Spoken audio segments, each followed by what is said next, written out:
BBC द्वारा बनाई गई गुजरात दंगे पर documentary India the Modi question को भारत में बैन कर दिया गया है। बताया जा रहा है कि इस डॉक्यूमेंट्री में देश के प्रधानमंत्री की पूर्व छवि को दिखाया गया है। इसमें प्रधानमंत्री नरेंद्र मोदी की राजनीति में प्रवेश से लेकर भारतीय जनता पार्टी में बढ़ती कद और गुजरात के मुख्यमंत्री बनने के साथ साथ गुजरात में हुई 2002 की दंगे के पीछे के कारण की कहानी शामिल है। दरअसल इस 2 एपिसोड वाली documentary India the Modi question का पहला हिस्सा रिलीज हुआ तो इसकी कई क्लिप सोशल मीडिया पर वायरल होने लगी। फिर 19 जनवरी के दिन विदेश मंत्रालय के प्रवक्ता अरविंदम बागची ने एक प्रेस कॉन्फ्रेंस में जानकारी दी कि बीबीसी का ये डॉक्यूमेंट्री भारत में रिलीज नहीं हुई है। उन्होंने इसे एक प्रोपेगेंडा का हिस्सा बताते हुए कहा कि यह एक प्रोपेगेंडा का हिस्सा है, यह झूठे नैरेटिव को बढ़ाने का एकमात्र हिस्सा है। इसके पीछे क्या एजेंडा है यह सोचने पर मजबूर करता है। इसमें पूर्वाग्रह, निष्पक्षता की कमी और औपनिवेशिक मानसिकता साफ साफ झलक रही है। इसमें कोई वस्तुनिष्ठता नहीं है। इसके कुछ समय बाद जब इस पर विवाद होने लगा, लोग इसकी लिंक को शेयर करने लगे, जेएनयू जैसे जगहों पर सामूहिक तौर पर इसे देखा जाने लगा, फॉरवर्ड किया जाने लगा, तो 21 जनवरी को केंद्र सरकार की तरफ से बड़ा कदम उठाया गया और डॉक्यूमेंट्री को ब्लॉक करने का आदेश आ गया। इस दिन सूचना एवं प्रसारण मंत्रालय के सलाहकार कंचन गुप्ता ने ट्वीट कर बताया कि सूचना एवं प्रसारण मंत्रालय ने documentary India the Modi question के पहले एपिसोड के यूट्यूब की वीडियो को ब्लॉक करने के आदेश दिए हैं और साथ ही इन वीडियो के लिंक वाले 50 से ज्यादा ट्वीट्स को ब्लॉक करने के लिए ट्विटर को आदेश दिया गया है। कंचन गुप्ता ने यह भी बताया कि यूट्यूब के वीडियो को फिर से अपलोड करने पर ब्लॉक कर दिया जाएगा। सरकार का कहना है कि यह डॉक्यूमेंट्री बदनाम करने के नैरेटिव से बनाई गई है। 2 एपिसोड वाली इस डॉक्यूमेंट्री का पहला हिस्सा 17 जनवरी को रिलीज हुआ। इस डॉक्यूमेंट्री में दंगों के दौरान तत्कालीन मुख्यमंत्री नरेंद्र मोदी की भूमिका पर साफ तौर पर सवाल उठाती है। अब आपको बता दें कि बीबीसी को बहुत ही जिम्मेदार और निरपेक्ष और पारदर्शी न्यूज दिखाने वाला प्लेटफॉर्म माना जाता है।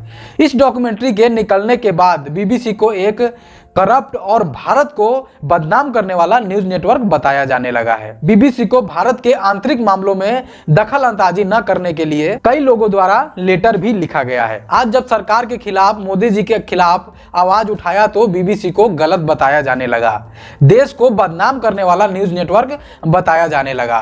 इससे पहले जब बीबीसी ने ऐसा नहीं किया था तब माननीय प्रधानमंत्री मोदी जी का क्या विचार था बीबीसी को लेकर, आप इस वीडियो में देखिए। सरकार की व्यवस्था पर भरोसा होता तो प्राइवेट सिक्योरिटी पर भरोसा नहीं होता।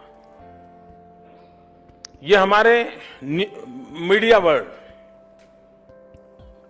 जब तक हमारे देश में आकाशवाणी थी, दूरदर्शन थी, लिमिटेड अखबार थे,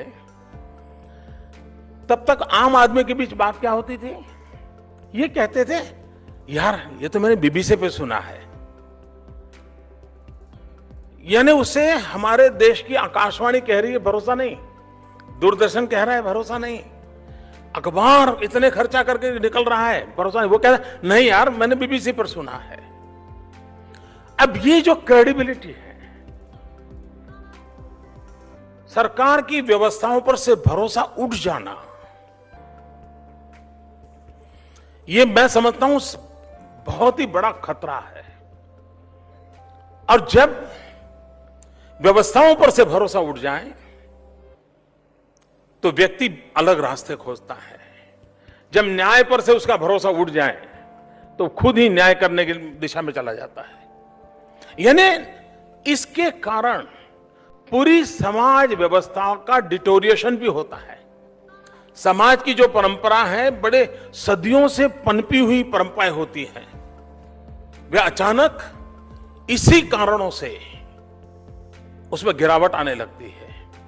और इसलिए गवर्नमेंट एंड गवर्नेंस ये वहां बैठे हुए हैं और लोग और उसके लाभार्थी लोग तक का सीमित है। आज देश में बहुत सी बेबुनियादी मुद्दों को दिखाया जा रहा है। बागेश्वर धाम बाबा को मेन स्ट्रीम मीडिया द्वारा 24 घंटे दिखाया जा रहा है, लेकिन कहीं पर भी 10 मिनट के लिए भी बीबीसी द्वारा बनाई गई डॉक्यूमेंट्री को भारत में क्यों बैन कर दिया गया, इस पर कोई न्यूज नहीं चलाई जा रही है। इससे साफ तौर पर नजर आता है कि मेन स्ट्रीम मीडिया सरकार की गुलाम हो चुकी है।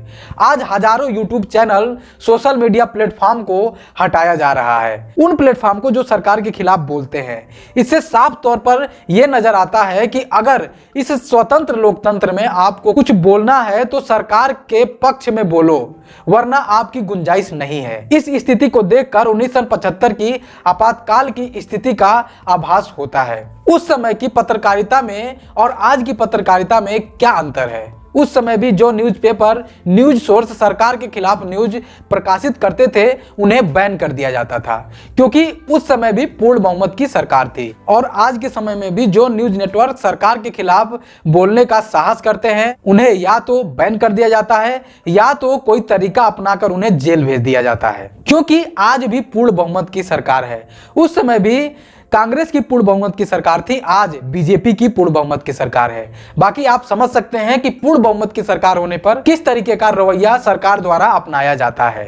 और रही उन लोगों की बात जो ये कह रहे हैं कि बीबीसी न्यूज अपने देश के खिलाफ न्यूज क्यों नहीं निकालती, कैसे उसे हम इंडिया को बदनाम करने वाला न्यूज नेटवर्क न माने, तो हम आपको अवगत करा देना चाहते हैं कि बीबीसी अपने गवर्नमेंट के खिलाफ भी न्यूज चलाती है, अपने देश की गोदी मीडिया की तरह नहीं। देखिए आप इसमें यूके की आर्मी के ऊपर आरोप लगाया गया है, और इसमें देखिए, इसमें चर्चिल द्वारा बंगाल को लेकर उनकी घटिया सोच को बताया गया है। इन सब का लिंक मैं आपको डिस्क्रिप्शन में दे दूंगा, आप जाकर देख सकते हैं। तो कुल मिलाकर इन सभी बातों का निष्कर्ष यही निकलता है कि इस देश में कभी भी स्वतंत्र पत्रकारिता को करने पर सरकार द्वारा आपत्ति लगाई गई है, और साथ ही इस डॉक्यूमेंट्री को सरकार द्वारा बैन करने का मंतव्य साफ नजर आ रहा है कि इससे मोदी जी का असली स्वरूप लोगों के सामने आ जाएगा और 2024 के चुनाव में उसका प्रभाव पड़ सकता है।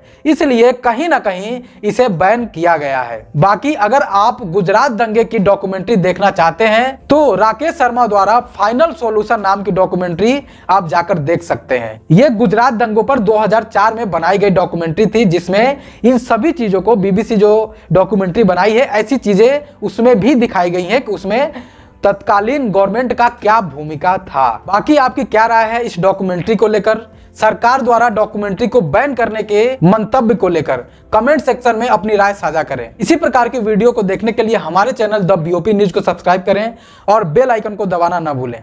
जय हिंद, नमस्कार।